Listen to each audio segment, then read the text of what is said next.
Addition हुआ था वो मैं तुरंत करा देता हूँ। हाँ सुनिए, ये तुरंत 10 मिनट से ज्यादा टाइम अगर मैंने ले लिया तो मेरा नाम नितीश कुमार जायसवाल ही रहेगा। सुनो, क्यों हंसते, क्या हो गया?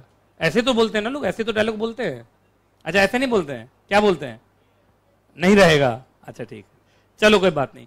अब तुम सबसे पहले हेडिंग पर हो, 1 2 3 4 लाइन का हेडिंग है, क्योंकि तुम्हारा ना ये बदल गया, अलग कहानी है अभी।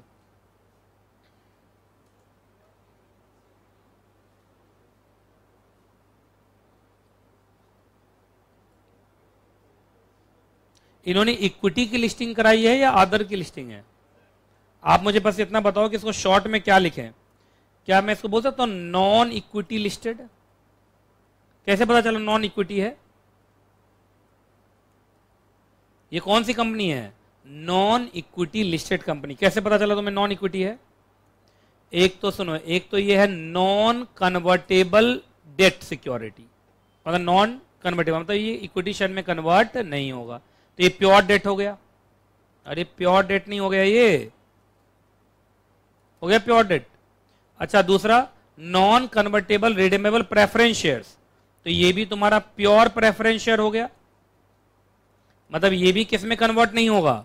ये इक्विटी शेयर्स में कन्वर्ट नहीं होगा। तो मैं अब कौन से लिस्टेड कंपनी का बात कर रहा हूं पहले बताओ। इक्विटी शेयर्स की लिस्टिंग जिन्होंने कराई है वो, या जिन्होंने नॉन इक्विटी लिस्टिंग कराई है? नॉन इक्विटी लिस्टिंग जो कराई है उनके लिए, है ना। बाकी आपको याद होगा तुम लिस्टिंग एग्रीमेंट चैप्टर पढ़े थे, वहां ये सब तुम पढ़ चुके हो, बस इनके लिए थोड़ा अलग से है, कहानी सेम ही है। आइए, या बोथ, या क्या बोथ, मतलब कहीं भी इक्विटी लिस्टिंग नहीं है। क्या लिस्टिंग नहीं है? इक्विटी लिस्टिंग नहीं है। क्योंकि इक्विटी लिस्टिंग होता तो तुम लिस्टिंग एग्रीमेंट चैप्टर पढ़े हो ना, वही था। कॉर्पोरेट गवर्नेंस पढ़े ना, भी वही था। क्लियर है ना। ये किन के लिए है? For non equity listing. किसके लिए? नॉन इक्विटी लिस्टिंग, याद रहेगा। आज जो भाई शुरू करते हैं। ये रेगुलेशन 50 खत्म हो गया, ये है ना, ये 50 सब रेगुलेशन 1, ये दूसरा 50 है। आओ ये चलेगा, पुराना वाला नहीं चलेगा। रेगुलेशन नंबर जल्दी बोलो क्या है? 50। क्या करना पड़ेगा आपको? बोर्ड मीटिंग का इंटीमेशन भेजना पड़ेगा। किसको? स्टॉक एक्सचेंज को। ये तुम पढ़ चुके हो लिस्टिंग एग्रीमेंट चैप्टर में। अरे लिस्टिंग एग्रीमेंट चैप्टर में ये सब था।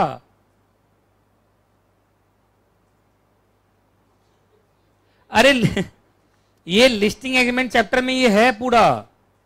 अच्छा बताइए, वहां पे भी नहीं था कि 2 दिन पहले, 7 दिन पहले, 11 दिन पहले, ऐसे कुछ कुछ था? तो जब भी आपके यहाँ बोर्ड मीटिंग होगा, जब भी आपके यहाँ क्या होगा? बोर्ड मीटिंग होगा, कितना दिन पहले? 2 दिन पहले। किसको बताओगे? स्टॉक एक्सचेंज को बताओगे। अरे हर बोर्ड मीटिंग के बारे में, या उस बोर्ड मीटिंग के बारे में जहां ये डिस्कस होने वाला है। ठीक है, बताओ क्या क्या डिस्कस होने वाला है। मालूम चला तुम ऑल्टरेशन कर रहे हो, क्या चीज में? फॉर्म में या नेचर में। किसके? नॉन कन्वर्टेबल सिक्योरिटीज के। जिससे होना क्या है कि राइट और प्रिविलेज जो है किनका? होल्डर्स का, वो चेंज हो जाएगा। जैसे तुम्हारा वो नॉन कन्वर्टेबल डिवेंचर है ना, नॉन कन्वर्टेबल डिवेंचर को क्या देते हो आप? इंटरेस्ट देते हैं। तो इंटरेस्ट के रेट में चेंज करने वाले हो, इस बात का फैसला होगा उस बोर्ड मीटिंग में। तो क्या बोर्ड मीटिंग चुपके से होगा या स्टॉक एक्सचेंज को बता के? कितना दिन पहले बताओगे? आप किसमें चेंज करने वाले हैं? इंटरेस्ट के डेट, डिविडेंड के डेट। इंटरेस्ट किसके लिए? डिवेंचर के लिए, डेट के लिए। डिविडेंड किसके लिए? प्रेफरेंस शेयर्स के लिए, या उसके रिडेम्पशन के डेट। तो ये तो हुआ, मतलब जिसमें उनको फायदा मिलने वाला है उस डेट को चेंज करने का सोच रहे हो, और उसका फैसला उस बोर्ड मीटिंग में होना है। तो उस बोर्ड मीटिंग से पहले किसको बता दो? स्टॉक एक्सचेंज को बता दो। क्योंकि तुमको याद होगा, तुम तो इनसाइडर ट्रेडिंग में पढ़ चुके हो, ये सब यूपीएसआई है। नहीं है? अरे ये सब यूपीएसआई है ना। तो कोई भी ऐसा बोर्ड मीटिंग जिसमें क्या डिस्कस होने वाला है? यूपीएसआई। उस बोर्ड मीटिंग की जानकारी आपको स्टॉक एक्सचेंज को 2 दिन पहले देनी पड़ेगी। स्टॉक एक्सचेंज चेक करेगा ना कहीं इनसाइडर ट्रेडिंग तो नहीं हो रहा है। अरे ये सारे इंफॉर्मेशन पीएसआई है, प्राइस सेंसिटिव इंफॉर्मेशन है। अरे पढ़े हो कि नहीं पढ़े हो इनसाइडर ट्रेडिंग? पूरा इनसाइडर ट्रेडिंग में पीएसआई, यूपीएसआई यही चलता है।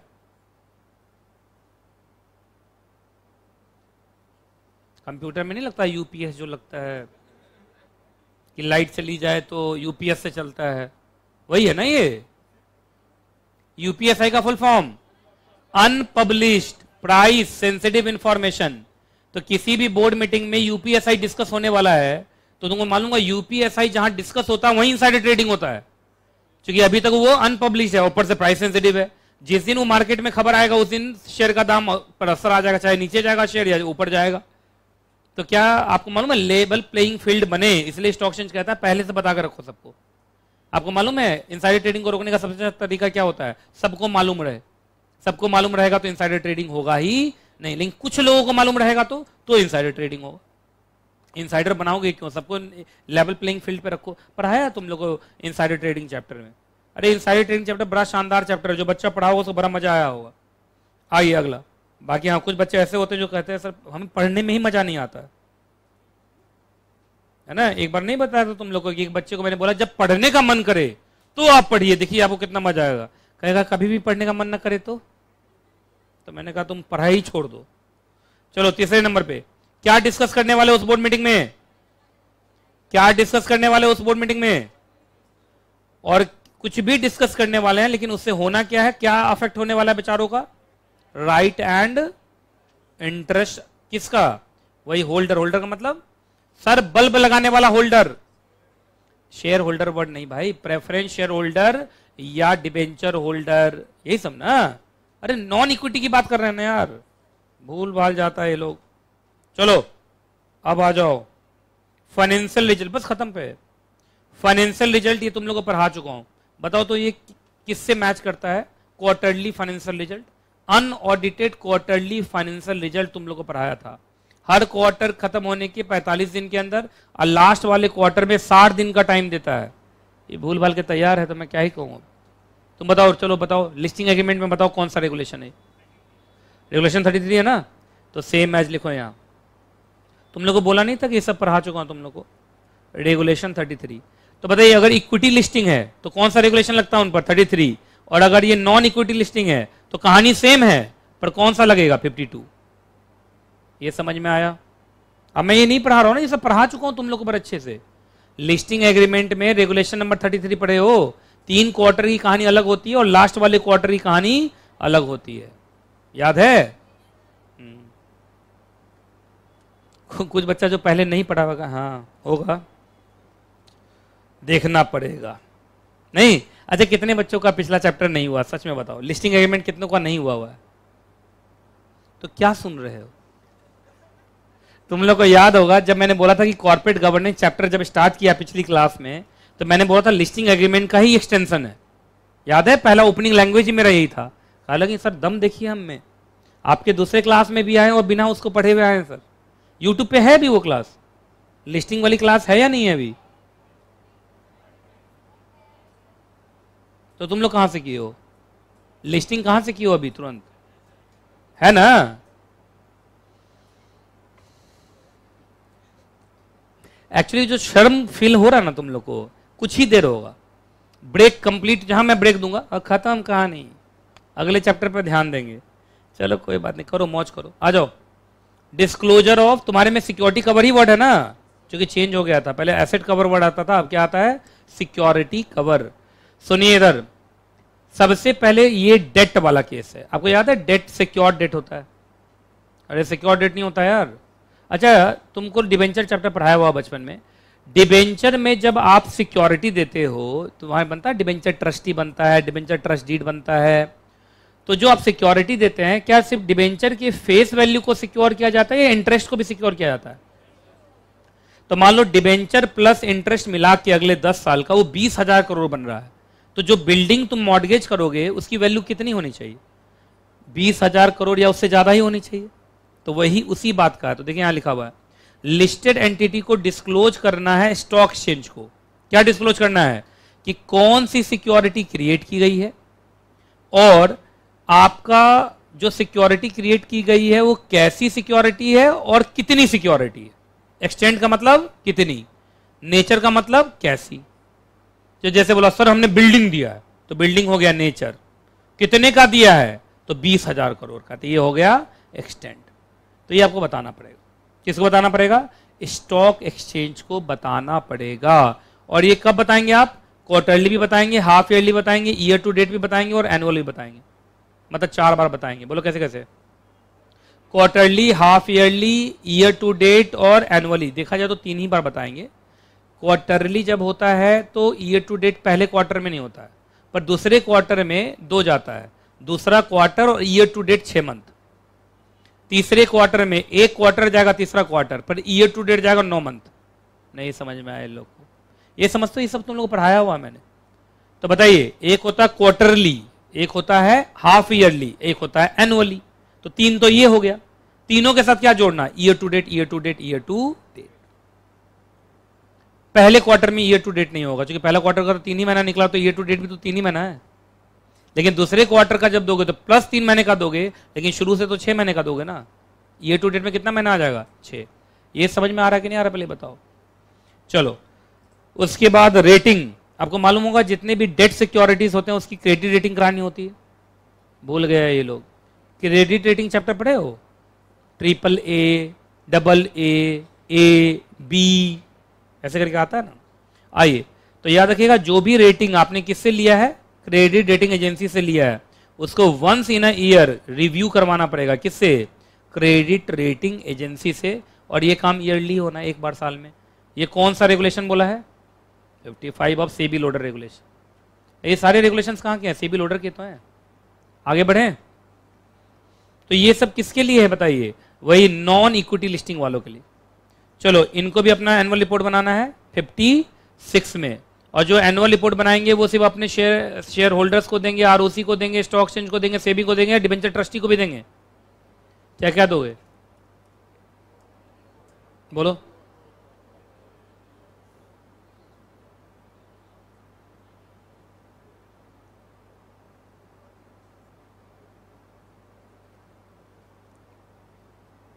पढ़ लिया? इसका मतलब जब भी आपके यहाँ कोई रिपोर्ट निकलेगा तो डिबेंचर ट्रस्टी को भी देंगे, अगर डिबेंचर की लिस्टिंग कराए हो तो। अगर डिबेंचर की लिस्टिंग नहीं कराए हैं तो थोड़ी होगा, तो डिबेंचर ट्रस्टी नहीं होगा। याद रहेगा? चलो, अब जल्दी से बोलो, जल्दी बोलिए। अरे जल्दी बोलो, ये सब एग्जाम में आता है। फॉर स्टार्टिंग दो। एग्जाम में वो सीधा पूछेगा कि एक लिस्टेड एंटिटीज को कौन कौन सी पॉलिसी बनानी होती है। तो पहले पॉलिसी का नाम रेगुलेशन नंबर 9 में बताया गया। बताओ पॉलिसी का नाम? Preservation of document policy. उस पॉलिसी में 2 डॉक्यूमेंट्स निकलते हैं, एक ऐसे डॉक्यूमेंट जिसका प्रिजर्वेशन क्या होगा, और एक ऐसे डॉक्यूमेंट जिनको कितने साल के बाद खत्म कर दिया जाएगा। आपको लिस्ट तैयार रखना है कि कौन सा परमानेंट प्रिजर्वेशन वाला है और कौन सा 8 साल वाले प्रिजर्वेशन वाला है। जरा बताओ तो, बुक्स ऑफ अकाउंट्स कितने साल का होता है? 8 साल। अगर वो फिजिकल मोड में है तो, इलेक्ट्रॉनिक मोड में तो परमानेंटली होता है। याद है? मिनट्स बुक परमानेंट होता है। कंपनी इनकॉर्पोरेशन डॉक्यूमेंट्स परमानेंट होता है। तो कुछ डॉक्यूमेंट 8 साल वाले होते हैं और कुछ डॉक्यूमेंट्स परमानेंट होते हैं। दूसरा पॉलिसी, अभी तुरंत पढ़ाया था तुम लोग को, मटेरियल सब्सिडियरी। मटेरियल सब्सिडियरी वो। उसके बाद रिस्क मैनेजमेंट पॉलिसी। ठीक है, ये सारा का सारा पॉलिसी बनाना है। कोड ऑफ कंडक्ट सब पढ़ाया, अभी पढ़ाया नहीं तुम लोग को? ये code of conduct, vigil mechanism पढ़ाया ना। चलिए, उसके बाद आ गया मटेरियलिटी वाला, वही ये था ना, ये सब पढ़ा दिया तुम लोग को। उसके बाद ओमनिबस अप्रूवल का क्राइटेरिया, ये पढ़ाया ना भी सब। चलो अगला, उसके बाद ये मैंने बताया था कि किसको मटेरियल माना जाएगा, किसको मटेरियल माना नहीं जाएगा। ये तुमको पढ़ाया है पिछले चैप्टर में, लिस्टिंग एग्रीमेंट चैप्टर में ये पढ़ाया था कि मटेरियल वाला पढ़ाया हुआ है तुम लोगों को, है ना। मटेरियल इवेंट्स वाला बताया है, वो यही है।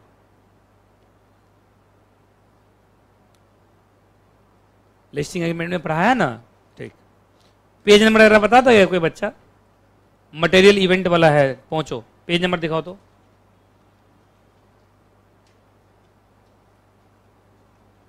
मटेरियल इवेंट है, पेज नंबर 19। रेगुलेशन नंबर क्या है? रेगुलेशन नंबर 30 खड़ी तरह लिखा ही हुआ है। अब पेज नंबर बताओ। 19 न्यू बुक से या ओल्ड बुक से? ओल्ड बुक से कितना है? 19। न्यू बुक से मतलब न्यू बुक बोला कोई पढ़ा ही नहीं है लिस्टिंग एग्रीमेंट। 11 पे है रेगुलेशन नंबर 13 है, सॉरी 30। डिविडेंड डिस्ट्रीब्यूशन पॉलिसी, ये पढ़ लो, ये नहीं पढ़ाया कहीं पे। तो 43A बताइए सारी कंपनीज के लिए है या ओनली फॉर टॉप 500? इनको क्या बनाना पड़ेगा? डिविडेंड डिस्ट्रीब्यूशन पॉलिसी, और ये बनाएंगे और उसको एनुअल रिपोर्ट में भी डालेंगे और कहां डालेंगे? वेबसाइट पे भी डालेंगे। चलिए, बोर्ड डाइवर्सिटी पॉलिसी आज ही पढ़ा रहा था तुम लोगों को। बोर्ड डाइवर्सिटी ये कौन बनाएगा? NRC, nomination and remuneration committee नहीं बनाता है पॉलिसी ऑन बोर्ड डाइवर्सिटी। और लास्ट में evaluation of performance of independent director and the board of director, ये भी एनआरसी बनाता है, आज पढ़ाया था, भूल गया ये लोग। चलो अब लास्ट ही है ना, ये लास्ट ही है ना। अरे ये तो बाकी कंपनी सेक्रेटरी का ये सब पढ़ा दिया तुम लोग। चलो लास्ट, मेंटेनेंस ऑफ वेबसाइट। क्या हर लिस्टेड एंटिटी को, मतलब में है या शैल है, मेंटेन करना पड़ेगा एक वेबसाइट जिसमें कंपनी के बारे में क्या लिखा रहेगा? बेसिक इंफॉर्मेशन लिखा रहेगा। अच्छा बोलेगा सर बेसिक इंफॉर्मेशन क्या होता है? तो बेसिक इंफॉर्मेशन ये सब होता है, बोलते चलो, बोलो जल्दी। Details of business, terms and condition of appointment of independent director, composition of various committees, code of conduct for board of directors and senior management, vigil mechanism, उसी को बोलते हैं विशल ब्लोअर पॉलिसी। उसके बाद एनईडी को कैसे payment करते हैं आप। उसके बाद आरपीटी का क्या पॉलिसी है, किसको आप मटेरियल समझते हो सब्सिडी, किसको आप मटेरियल नहीं समझते, secretarial compliance report and dividend distribution policy सबके लिए या टॉप 500 के लिए बस? अच्छा, इस बात का ध्यान रखना है कि जो भी वेबसाइट पर डाला जा रहा है वो क्या हो, और जब भी कुछ चेंज हो जाए तो वेबसाइट पर अपडेट कब करोगे? 2 दिन के अंदर। जो भी वेबसाइट पर इंफॉर्मेशन है अगर उसमें कुछ चेंज आ जाए तो कितने दिन में अपडेट करोगे? 2 वर्किंग डेज में अपडेट करोगे। बस अब लास्ट में ये आ गया, पूरा का पूरा तुम्हारा सेबी लोडर अब खत्म हो रहा है। सेबी लोडर पे 3 चैप्टर थे, listing of securities, listing agreement and corporate governance. पूरे को छान मारो और जरा बताओ तो कंपनी सेक्रेटरी ने एम्प्लॉयमेंट के लिए क्या क्या रोल है, नौकरी वाला कंपनी सेक्रेटरी। अरे दिमाग में छान मारो, पेज उल्टा उल्टा के छान मार रहा है ये लोग। सबसे बड़ा रोल तो रेगुलेशन नंबर 6 था, भूल गया ये लोग। रेगुलेशन नंबर 6 बोलता था कंपनी सेक्रेटरी को कंप्लायंस ऑफिसर बनाना है। आवाज क्यों नहीं आ रही है? रेगुलेशन 6 याद है कि नहीं याद है?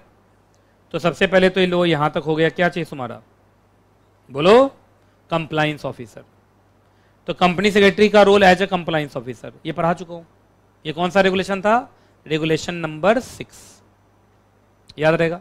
तो हुआ ना role of company secretary as a compliance officer. चलो बी पॉइंट में आओ।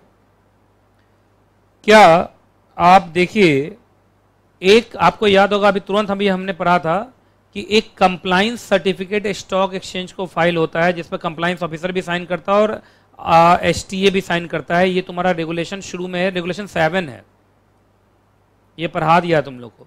6 के बाद ही 7 है। लिस्टिंग एग्रीमेंट चैप्टर में जाओ ना, नहीं भी जाओ तो चलेगा, मुझे पता है। 6 के बाद 7 है, नहीं मिला तुम लोग को? चलो, उसके बाद अभी हमने कुछ देर पहले सीनियर मैनेजमेंट का डेफिनेशन पढ़ा था। ये बताओ तो कौन सा रेगुलेशन था? 26। तो बताइए कंपनी सेक्रेटरी के 3 role, as a compliance officer, as a senior management, और एक कंप्लायंस सर्टिफिकेट साइन करता है company secretary of the company. कौन वाला? कि सारे ट्रांसफर टाइम पर हुए हैं या नहीं हुए हैं। तो 3 रेगुलेशन दिखा दिया मैंने आपको, ये 3 रेगुलेशन लिख देना। आगे बढ़े। प्रैक्टिसिंग कंपनी सेक्रेटरी के लिए क्या क्या है, जल्दी बोलो। एक तो रेगुलेशन 40, सब रेगुलेशन 9 पढ़ा चुका हूं, तुम देख लो, तुम पेज नंबर भी देख सकते हो, तुम्हारा लिस्टिंग एग्रीमेंट चैप्टर है, वहां पीसीएस का सर्टिफिकेट जाए, नहीं मिलेगा। अरे ये मुझे पढ़ाना थोड़ी है, इसे लिस्ट बना के दिया तुम लोग को कि एग्जाम में क्वेश्चन आ जाए तो एक जगह लिखा रहेगा। अगला बोलो। अभी तुमने देखा था आपका क्वार्टरली जाता है, ये देख लो, quarterly compliance of corporate governance, कुछ देर पहले पढ़े थे अभी, है ना। वो कौन इशू कर सकता है? कंपनी सेक्रेटरी इन प्रैक्टिस भी इशू कर सकता है। अभी तुरंत तुम 100% सिक्योरिटी कवर पढ़े हो, इसका हाफ ईयरली सर्टिफिकेट कौन दे सकता है? Company secretary. क्वार्टरली भी होता है, हाफ ईयरली भी होता है, एनुअली भी होता है, पर क्वार्टरली वाले पे तो नहीं, लेकिन हाफ ईयरली वाले पे किससे साइन करवाना है? प्रैक्टिसिंग कंपनी सेक्रेटरी से। अभी कुछ से पहले तुम पढ़े थे secretarial audit report, regulation 24A, हर लिस्टेड कंपनी प्लस हर material unlisted Indian subsidiary company को क्या करवाना है, सेक्रेटरियल ऑडिट। किससे, प्रैक्टिसिंग कंपनी सेक्रेटरी से। और एक आपका है डायरेक्टर्स डिस्क्वालिफिकेशन, कि लिस्टेड कंपनी के अंदर कोई भी डायरेक्टर डिस्क्वालिफाइड या डीबार्ड नहीं है, इस बात का सर्टिफिकेट कौन देता है, कंपनी सेक्रेटरी इन प्रैक्टिस। कि हमने सारे डायरेक्टर को चेक कर लिया है, बताओ तो डायरेक्टर का डिस्क्वालिफिकेशन का सेक्शन कौन सा है, 164, एकदम सही उत्तर। तो सेक्शन 164 सबसेक्शन 1 भी है और सबसेक्शन 2 भी है। उसका कंप्लायंस कौन चेक करता है, एग्जैक्टली प्रैक्टिसिंग कंपनी सेक्रेटरी। तो ये कुछ पीसीएस के रोल थे और कुछ कंपनी सेक्रेटरी ने एम्प्लॉयमेंट के रोल थे। क्या पता यहां से उठा के क्वेश्चन पूछ ले। क्लियर है कि नहीं क्लियर है? तो ये मैंने आपको बता दिया। इसी के साथ कॉर्पोरेट गवर्नेंस हो गया, KHATAM, है ना। देखिए कौन दिख रहा है, जानबूझ के मैंने इसका लगाया है ना। ये कौन सा है, अच्छा बताइए कौन सा रिपोर्ट है, अजय देवगन का फोटो लगाया है या ये अनऑडिटेड कंसोलिडेटेड फाइनेंशियल रिजल्ट दिखाया था?